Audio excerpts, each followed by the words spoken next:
Ibu-ibu, bapak-bapak yang saya hormati, alhamdulillah pagi ini kita kedatangan tamu istimewa untuk apresiasi kami dari Dewan Masjid.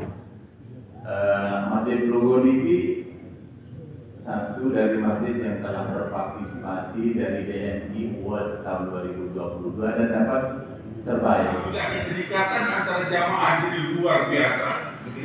Ini kelebihan kita. Mungkin dari baik satu hari pasti di lainnya ini yang paling saya kagumi.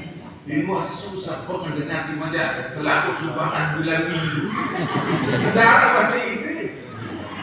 Yang kemudian aja ini kemudian ini mana apa kemudian tertutup ketua. Dengan sebagian menyepuh tertutup di sumbangan. Ini dia ketua. Ini lainnya. Assalamualaikum warahmatullahi wabarakatuh. Waalaikumsalam warahmatullahi wabarakatuh. Pagi ini Isnaini News TV bersama orang-orang hebat. Di antaranya adalah Ketua Dewan Masjid Lombok Tengah, Forum Kerukunan Umat Beragama Lombok Tengah, dan juga yang muda, yang gagah, yang cerdas, Ketua Basnas NTB. Pagi ini alhamdulillah kita bersama di Masjid Nurul Islam Leneng. Untuk itu kita manfaatkan kesempatan ini untuk ngobrol pagi. Nggih, Ketua, tentu Dewan Masjid Lombok Tengah menjadi lokus harapan manajemen masjid. Apa yang dapat dikesankan terhadap kehadiran Pelungguh dengan keadaan jamaah Nurul Islam Leneng di subuh dan seterusnya? Silakan. Pertama yang saya dapat rasakan di sini, begitu pagi masjid sudah siap untuk menerima kehadiran para jamaah. Yang acap kali tidak semua masjid pagi sebelum subuh sudah siap dan ramai. Tadi datang masjid ini sudah siap dan jamaahnya begitu azan sudah langsung berduyun-duyun. Ini menandakan masjid ini sudah manajemennya sudah bagus dan dibuktikan dengan animo jamaahnya berkunjung di waktu sholat subuh. Karena waktu sholat subuh adalah waktu yang berat orang untuk berjamaah, tapi di sini kita sudah rasakan auranya, sudah begitu dapat kemakmurannya sudah rasa sekali. Oke, Tuhan, tadi kami mengikuti acara sambutan dari masyarakat. Kami mendengar tadi ada manajemen masjid yang menjelaskan tentang beasiswa. Bagaimana itu, Pak Ketua? Nah, ini lagi salah satu keunikan dari masjid ini, bukan hanya dipakai untuk sholat berjamaah, tetapi sudah menunjukkan bahwa manajemen masjid itu adalah untuk memperhatikan keberadaan masyarakat sekelilingnya, terutama programnya untuk memberikan santunan kepada anak yatim dan para janda yang belum memiliki mata pencaharian tetap. Ini satu komitmen yang luar biasa yang tidak semua masjid memiliki tata kelola masjid yang seperti ini. Ini bisa dijadikan contoh dan memang masjid itu fungsinya bukan hanya untuk sekedar dipakai sholat, tetapi fungsinya adalah untuk bagaimana warganya itu diperhatikan. Tidak boleh ada masjid yang megah, tetapi di sisi kiri dan kanannya ada warganya yang tidak berpendidikan, ada warganya yang tidak menikmati hidupnya yang layak. Itu menjadi satu kenaifan jika masjidnya megah tapi warga jamaahnya tidak diperhatikan kemajuan ekonomi dan pendidikannya. Dan di sini kita rasakan dan sudah dibuktikan bahwa program utama dari pengurusnya adalah memberikan santunan kepada para anak yatim dan para duafa yang ada di sekitar masjid.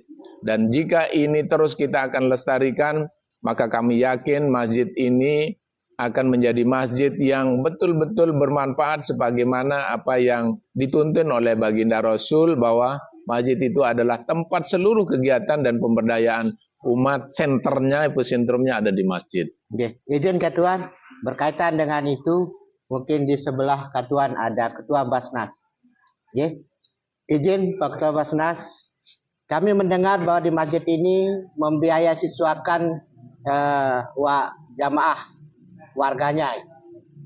Terakhir kami dapat informasi ada yang sudah disekolahkan ke luar daerah. Bagaimana penjelasan Pak Ketua Basnas?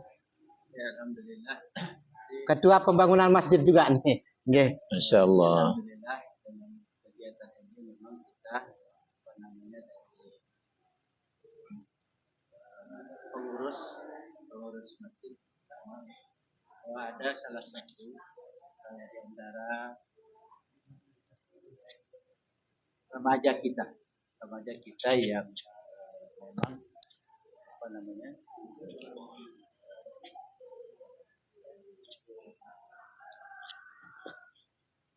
salah satu remaja kita sekolahkan di pondok Al-Madinah di Garut, di Pandeglang, Banten. Itu kita sekolahkan karena memang jadi anak-anak yang yatim, jika dia ingin melanjutkan, kita lanjutkan juga pendidikannya dari masyarakat kita di sini. Di samping itu, kita juga dari Basnas Provinsi memberikan santunan kepada terutama masyarakat miskin yang hari ini memang di Basnas Provinsi itu belum banyak yang kita bisa lakukan, tapi minimal kita sudah memulai untuk memberikan satu keluarga satu sarjana itu untuk pendidikannya. Jadi ke depan harapan kita juga dari Basnas Provinsi mudah-mudahan nanti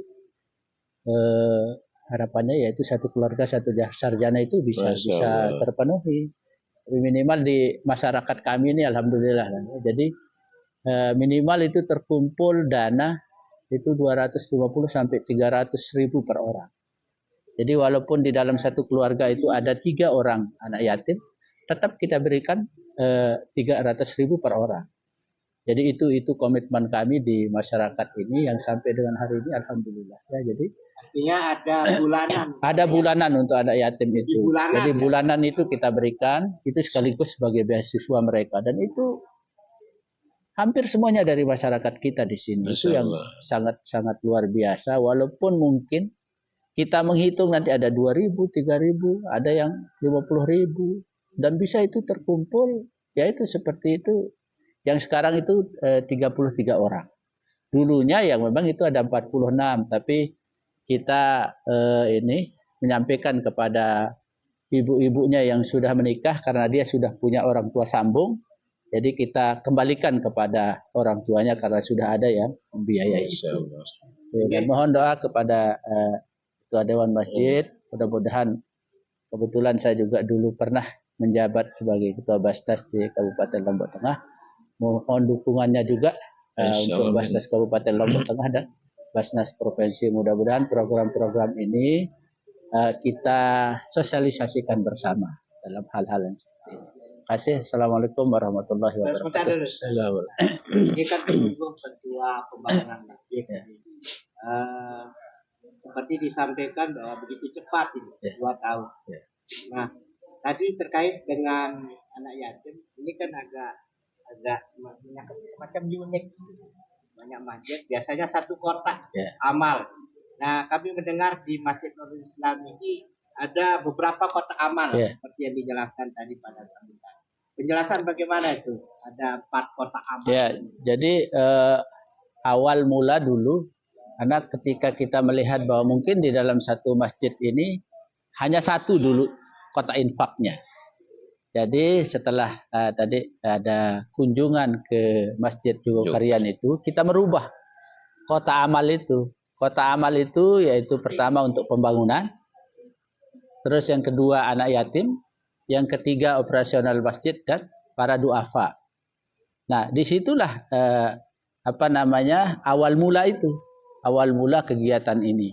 Dan dulu kami memulai pembangunan masjid ini di tanggal 17 Agustus tahun 2021. Dulu terjadi pertentangan waktu itu, Pak. Jadi ini hari Selasa katanya. Ingat saya tanggal 17 Agustus tahun 2021 itu hari Selasa. Jangan mulai hari Selasa katanya. Ini tidak bagus kegiatan kalau kita memulai hari Selasa. Tapi saya selaku ketua waktu itu berpikir bahwa ini kan 17 Agustus. Jadi kita mengambil semangat itu. Dan alhamdulillah dengan semangat juang yang kami inginkan waktu itu, alhamdulillah pembangunan hari ini seperti ini adanya. Dan masyarakat pada waktu itu memang seperti apa yang tadi dijelaskan oleh Ketua Yayasan, kami membagi memang pada saat itu bahwa jumlah kakak di lingkungan ini sekitar 550, dan pembangunan yang ini kita target yang depan ini. Kita target waktu itu pembiayaannya sekitar 550 juta yang depan. Nah, akhirnya kita berpikir kepada masyarakat, membebankan kepada masyarakat cara ini adalah 1 juta. Nah, pada saat kita memberikan 1 juta, jadi silahkan bapak-bapak kalau yang punya uang membayar 1 juta silahkan. Tidak pun tidak apa-apa. Yang penting hari ini kita setuju bahwa dananya ini 550. Alhamdulillah kita memulai dan hampir semua masyarakat itu tidak membayar 1 juta. Dia memulai dengan 2 juta. Sehingga pembangunan yang depan ini sangat cepat. Dan alhamdulillah sampai dengan hari ini. Bahkan di sini ada namanya Pak Ah. Pak Ah yang orang tua tidak pernah kita sangka. Dia bawa uangnya pakai kresek itu. Total nilainya 750.000. Itu kresek besar itu. Itu dia bawa itu ke masjid. Sampai masyarakat ini nangis itu menghitung. 750.000 itu isinya. Nah inilah yang membangun semangat kita dari pembangunan ini. Mudah-mudahan apalagi dengan kehadiran Pelunggu dari forum kerukunan dan dari Dewan Masjid ini menambah semangat kami, dan alhamdulillah semakin hari ini jemaah semakin banyak, apalagi anak-anak maghrib isya itu masya Allah hampir penuh ini, kadang-kadang ini yang di belakang ini dengan anak-anak di belakang. Oke. Terakhir kaitan dengan masjid memakmurkan warganya. Di kita mendengar juga ada kotak untuk duafa. Ini gimana penjelasannya? Ya, untuk kotak duafa ini juga dulu kita buat. Jadi masing-masing misalnya kita datangi masyarakat itu. Yang dulu awalnya mungkin pas COVID kita buat bank beras dengan itu. Jadi kita tempatkan dulu sebelum dibangun. Ada beras yang bertumpuk-tumpuk. Silahkan masyarakat yang membutuhkan itu silahkan ambil. Tidak kita catat. Nah, kalau yang sekarang ini misalnya dengan duafa, ada yang kita berikan modal usaha. Ada yang kita datangi misalnya dia tidak punya sarung, tidak punya baju, kita belikan dengan itu. Sehingga alhamdulillah mereka datang.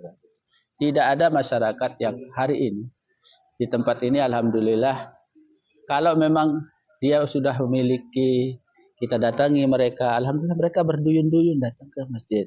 Dan seperti tadi misalnya diceritakan sama Abah Dos, 2 hari saja tidak hadir itu kita datangi. Ada apa? Jadi kita datangi mereka dengan kondisi-kondisi seperti itu. Alhamdulillah kami punya orang tua seperti Bapak kami Haji Amjun selalu mengingatkan kami itu untuk selalu datang ke masjid, terutama sholat berjamaah. Insyaallah. Ya, terima kasih Pak Ketua. Kembali ke Mas Nas. Ini kami melihat juga tadi ada digital waktu. DMI. Nah, ini filosofinya apa ini Pak? Ini dia sederhana barangnya, tapi pasti syarat dengan filosofi waktu. Gimana Pak? Jadi memang waktu ini sudah betul-betul kuat. Bahkan dalam Al-Quran Allah bersumpah demi waktu. Itu begitu berhitung dan waktu yang sudah lewat 1 menit pun nggak bisa ketarik maju. Maka berugilah kita kalau kita tidak mengelola waktu dengan baik. Apalagi di sholat. Sholat itu kata pengajian bahwa kalau kita sholat sebelum waktunya maka sia-sia sholat kita.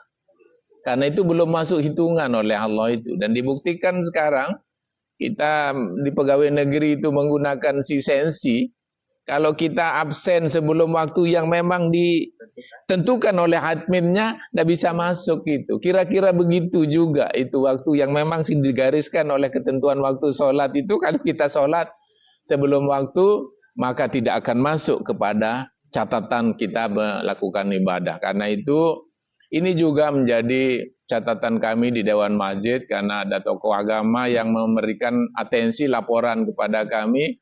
Ada beberapa masjid yang azan sebelum waktu. Nah, itu tugas dan tanggung jawab kita untuk mengingatkan. Jangan sampai bukan karena kemauan, tapi memang karena kemampuan yang tidak ada patokan waktu, maka ini menjadi perhatian kami di Dewan Masjid untuk membantu sekedarnya dengan jam digital. Jam digital ini akan memberikan isyarat sebelum waktu sudah diperingati, sekian menit akan ada waktu masuk. Kemudian juga kecenderungan kita sholat itu rebut-rebutan untuk segera iqomah. Nah, ini sekarang kita tertibkan supaya para jamaah kadang-kadang kalau sudah waktunya iqomah belum siap, tidak jadi ke masjid.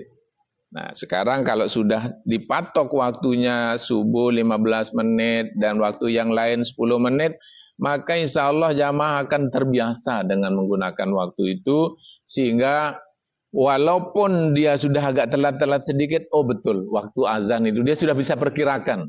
Akan bisa perkirakan, ini masih ada orang sholat. Tapi kalau tidak ada patokan waktu, khawatir dia mau masjid telat, jangan-jangan itu sudah selesai sholatnya. Nah, karena itu ini menjadi patokan yang harus harapan kami, kita disiplin bukan hanya sekedar ditayangkan tetapi tidak dimanfaatkan.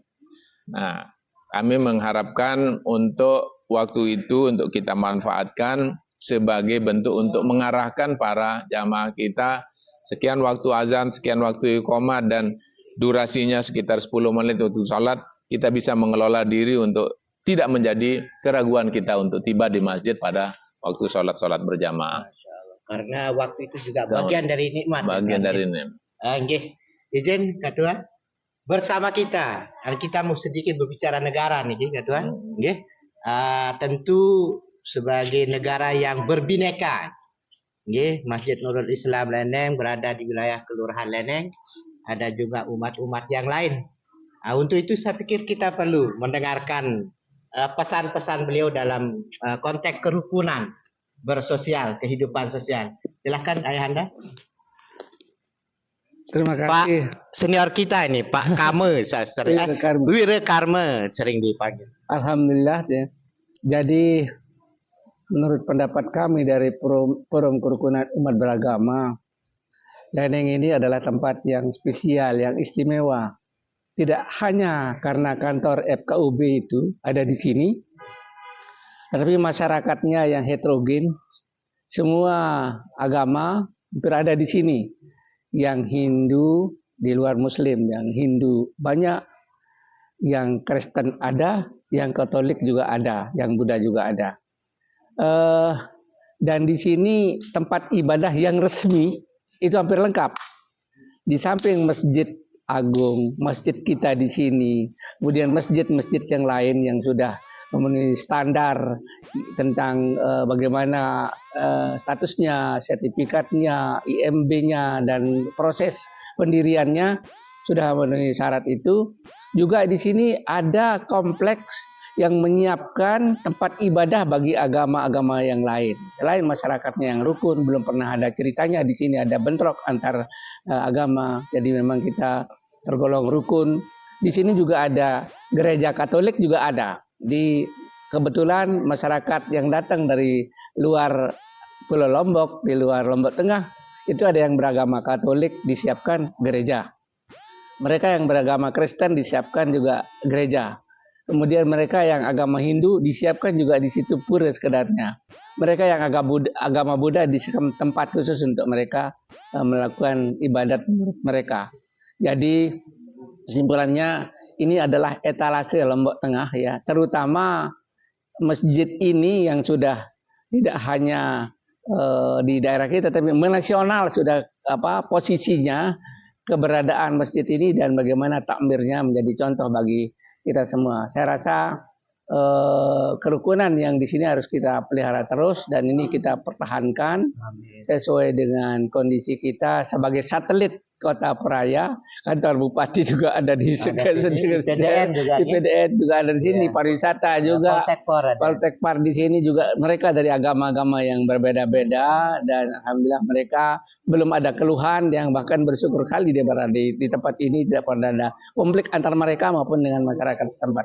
Yang rasa nikah Artinya sepanjang ini dengan sedemikian majemuknya masyarakatnya, belum ada catatan konflik tentang gesekan antara umat beragama. Alhamdulillah belum ada, yang belum ada. Dan mudah-mudahan tidak ada ini ya. Tidak akan pernah ada dan tentu ini perlu masyarakat dan generasi-generasi kita yang akan datang perlu kita bimbing, tuntun bahwa ini loh bentuk kerukunan kita di wilayah kita ini.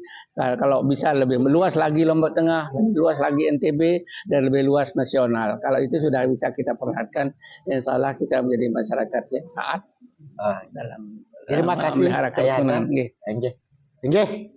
Mungkin tinggal 2 lagi pertanyaan, Pak. Terakhir kepada mungkin nanti closing dari Dewan Masjid. Sebelum itu tadi lupa Pak Ketua Basnas, di Leneng ini ada UPZ.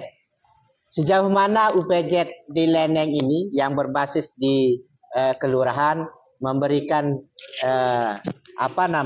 menambah suasana kemasyarakatan kita di Leneng niki. Terkait dengan UPZ, memang itu terbentuk di masa waktu itu saya menjadi salah satu pimpinan Basnas di Kabupaten Lombok Tengah. Dan itu alhamdulillah kita juga menjadi UPZ terbaik pada saat itu, dan waktu zamannya beliau menjadi lurah di situ kita bentuk. Ya, jadi UPZ ini sudah lama terbentuk di masjid maupun di kelurahan. Sehingga bahkan ini beliau ketuanya ini sebenarnya. Nih, Pak Zaki. Ya, mari sini. Sini kan Pak Zaki. Ini beliau ketua UPZ-nya ini. Di sini. Oke. Ya, jadi beliaulah ketua UPZ di Basnas Kabupaten Lombok Tengah yang memang kegunaan untuk pemberdayaan masyarakat, terutama pada pedagang bakulan yang ada di seputaran ini, alhamdulillah sudah mulai digulirkan dana-dana zakat. Mungkin itu yang harapan saya, karena kegiatan UPZ ini sudah lama kalau di sini. Sejak saya berarti sudah 5 tahun yang lalu kita bentuk di sini. Ya, jadi itu. Mungkin ditambah sedikit ya, Ketua UPZ, ada fenomena bos kita yang sangat sukses, pengusaha mebel. Nah, itu seperti apa gairahnya untuk berimpak setelah ada UPZ? Mungkin sedikit Pak Kaling ini juga, kepala lingkungan. Alhamdulillah kami di UPZ Leneng tetap berjalan, dan kemarin alhamdulillah UPZ Leneng mendapat penghargaan tapi istilahnya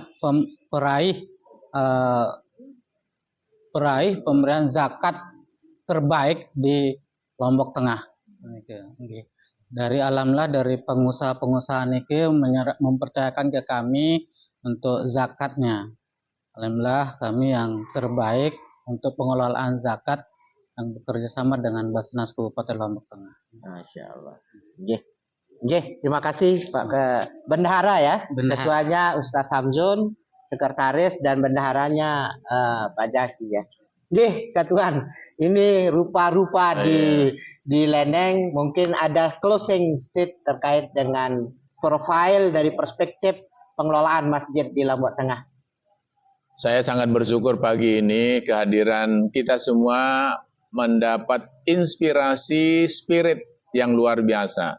Kita dapatkan aura sholat barnya begitu nikmat karena dihadiri oleh jamaah yang begitu makmur. Kemudian juga dapat informasi yang kaya dengan program dan kaya dengan inovasi. Maka kehadiran kita semua harus kita tularkan, harus kita siarkan dan kita imbaskan terus dengan media yang ada. Kami salut ada Isnaini News TV agar dijadikan sebagai media penyebar kebenaran. bahwa spirit-spirit yang ada, motivasi, inovasi, mari kita kemas sedemikian rupa menjadi video konten kebaikan, sehingga masjid-masjid lain bisa seperti ini. Ada produk-produk tentang pengelolaan zakat, infak, sodakoh berbasis masjid yang sudah ditetapkan oleh Basnas, UPZ-nya terbaik.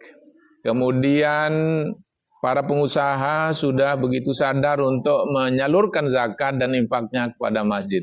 Ini tidak banyak masjid yang memiliki khasan seperti ini. Maka dari itu kami selaku Dewan Masjid Indonesia Kabupaten Lombok Tengah menjadikan ini sebagai epicentrum inovasi yang harus kita sebarkan ke masjid-masjid yang lain, sehingga kalau masjid benar-benar terkelola dengan baik, maka kita dapat meyakini bahwa masyarakat kita bukan hanya majemuk, tetapi akan kaya dari materi maupun kaya dari segala aspek kehidupan kita. Itulah sesungguhnya fungsi masjid, bagaimana memberdayakan masjid, memberdayakan fungsi masjid sebagai pusat peradaban, dan akhirnya kesejahteraan masyarakat yang hakiki fid dunya wal akhirah, sebagaimana janji Allah bahwa bagi yang memakmurkan masjid itulah tanda-tanda orang yang beriman. Maka hanya imanlah itu menjadi bekal kita untuk masuk kepada dunia yang alam yang tak ada batas waktunya yang selama-lamanya. Karena itu terima kasih semuanya kepada takmirin, kepada seluruh pihak yang sudah mendarma baktikan kehidupannya untuk kebaikan masyarakat dan jamaah masjid ini. Semoga Allah Subhanahu wa taala akan membalasnya dengan amal ibadah dan kebaikan yang berlipat ganda. Dan kepada Isnaini yang punya channel Isnaini News TV, mari kita siarkan ke berita-berita kebaikan, kemakmuran, agar bisa diambil ilmunya Masjid Leneng, Masjid Nurul Islam Leneng ini kepada para pengurus masjid lainnya di Lombok Tengah dan mungkin juga Nusa Tenggara Barat dan Indonesia bahkan dunia. Karena kita merintis dari lurah, dari kampung kecil bisa. Maka kalau dari seperti ini bisa, maka kami yakin yang lebih besar lainnya juga pasti bisa. Demikian, dan kami nyampaikan selamat dan sukses kepada takmir Masjid Nurul Islam Leneng yang sudah membuktikan bahwa ternyata janji Allah tidak ada yang sulit kalau kita bergerak. Karena tugas kita adalah dakwah itu bergerak, hasilnya adalah urusan Allah Subhanahu wa taala. Demikian, bila taufiq hidayah. Wassalamualaikum warahmatullahi wabarakatuh. Isnaini News, makmurkan masjid, insya Allah hidupmu dimuliakan oleh Allah Subhanahu wa taala. Takbir, Allahu Akbar. Assalamualaikum warahmatullahi wabarakatuh. Waalaikumsalam warahmatullahi wabarakatuh.